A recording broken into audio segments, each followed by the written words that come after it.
Shiny object syndrome is something that affects many AI B2B agency owners, and they go from one thing to another. As news come out, you find out, or you want to find out, you want to look into that, whether that can be of value to you in your business. Well, today we're going to look at a video, and I will give my commentary on that.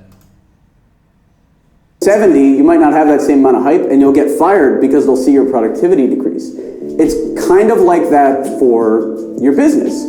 Just understand that you're not going to have that day one excitement about your business on day 270. Exactly. So one part to shiny object syndrome is that it's a natural function of the human psyche, that in the beginning you're very excited and you mobilize all of this energy.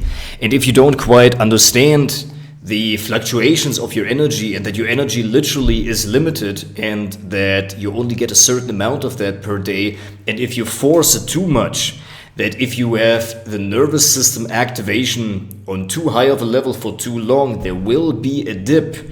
And this is what a lot of times happens with manic depression, and I can speak on that from personal experience. I'm very intimately familiar with what that's like. You expend all of this energy because you feel it's like, now it's finally working. Now I must not let go of this. Now I need to do something with all of that before I crash again.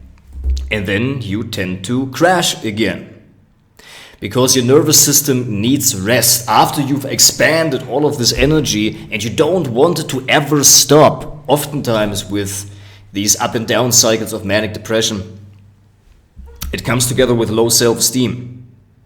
You feel so bad about yourself, and all of a sudden things seem to be clicking, they seem to be working, you seem to be on the go, and then you don't ever want to let it go because you're so afraid of going back to the state that you hate so much.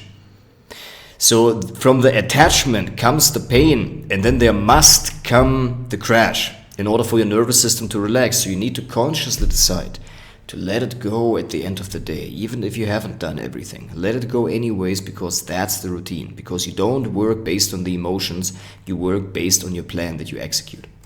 I'm not saying don't work as hard in the beginning. In fact, you should work as hard as possible in the beginning so that you don't have to work as hard on day 270. That's one of the benefits. 1270, I would say. More long-term focus. And so it is normal in the beginning that you have a rush and a spike of energy, and you will not have that later on. And we must not doubt that, because it is a normal progression. In the same way as a lot of people have the experience that you get into a relationship, and around the 2-year point, you start to question, because the initial excitement, you feel you have explored a lot of the parts of the other person, have gotten to know the other person fairly well. There's less novelty, and then you get to go into the depth. The same with a business. Benefits of starting a business versus going into corporate America. Just understand you're going to feel that way. There are days where you're going to wake up and you're not going to want to work on your business. And usually that means you have to change something about your business, not abandon the concept entirely. I tweeted something like this recently. I don't remember exactly what the tweet was, but it was something like, there's also a lot of variety just within one business, just within one opportunity. Because we'll all get like... Exactly. This hype, right? We'll all get this mania where we're like, oh, I'm going to change the world. Then you come up with an idea that you know is good. But then like a week later, if you're feeling a little bummed or you're feeling tired, maybe you had a bad meal,